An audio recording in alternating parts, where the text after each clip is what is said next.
In this example video, we want to find the equivalent resistor. So we have a set of resistors that are in parallel because we get here and there's a junction point, so charge is going to go this way and this way. And we have a 3 ohm one and a 2 ohm one.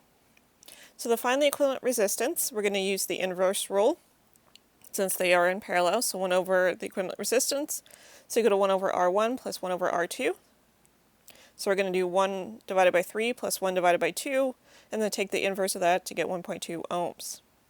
Since they are in parallel, when we want to find the potential across each resistor, the potential is just going to be the same, and it's going to be the potential from the power supply, so 10 volts.